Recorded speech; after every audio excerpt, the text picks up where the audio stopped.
J'ai été première dauphine de mon pays, que je vais taire le nom, sinon je serai très vite reconnue. J'ai été donc à Dubaï pour la première fois avec une amie qui a l'habitude d'y aller. Elle m'a dit que là-bas on peut se faire des couilles en or, c'est-à-dire avoir beaucoup d'argent. Elle m'a offert le billet d'avion et l'hébergement et elle m'a dit qu'on ira juste pour 5 jours, histoire voilà de me faire profiter, etc.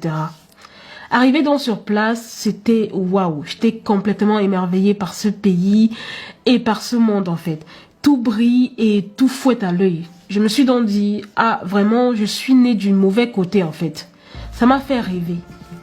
Le 3e jour de mon séjour, je me suis fait aborder par un inconnu. Un homme que quand tu le regardes, tu sais qu'il est plein aux as quoi. Il m'a dit que je lui plaisais et qu'il voulait voilà passer la nuit avec moi et il l'a dit cash en fait.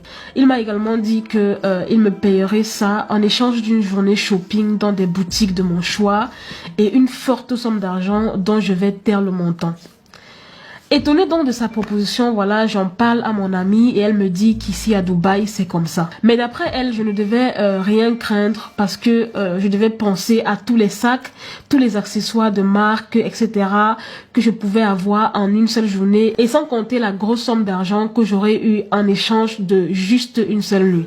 Déjà, Evelyne, là, peu importe la personne sur cette terre, je pense que arriver à Dubaï, ça ne peut que mettre les étoiles dans les yeux et puis de l'eau à la bouche. Mais là où pour moi ça ne passe pas, c'est avec ton amie.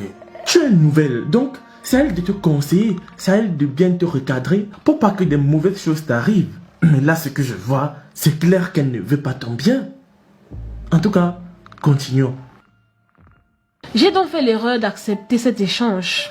Alors le rendez-vous était fixé pour le lendemain.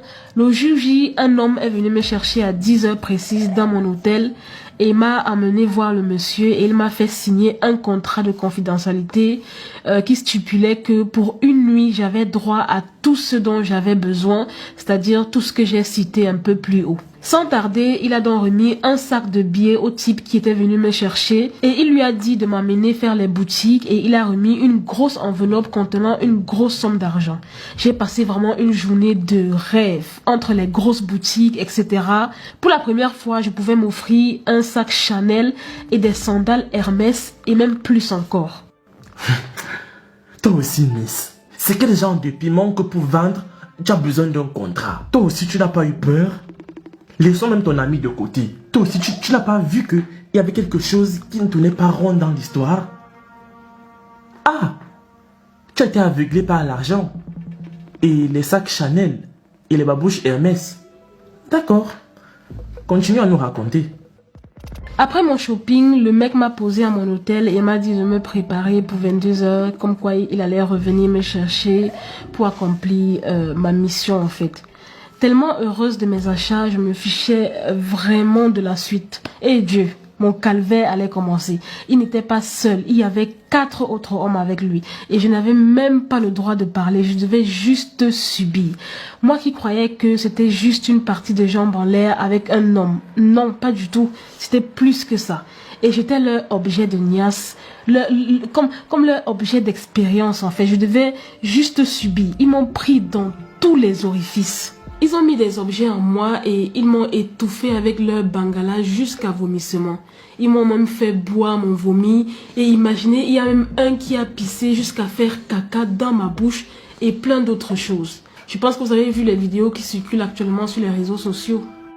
Après avoir fait ça, il y a un d'entre eux qui m'a jeté dans l'eau et le patron en fait a dit à son garde du corps de me sortir de l'eau.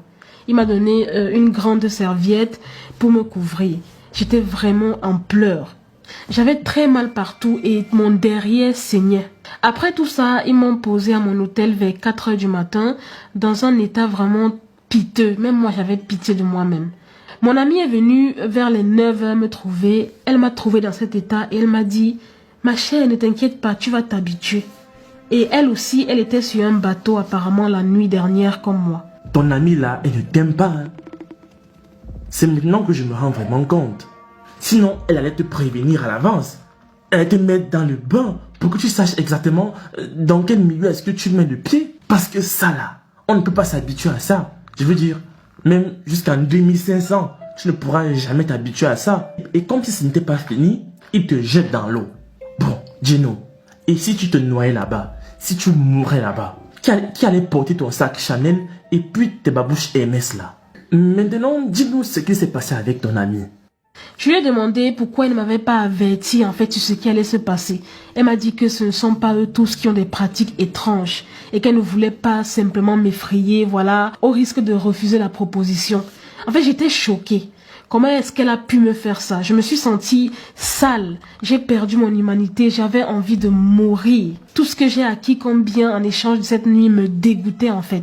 J'avais besoin d'en parler parce que personne en dehors de mon ami ne le savait.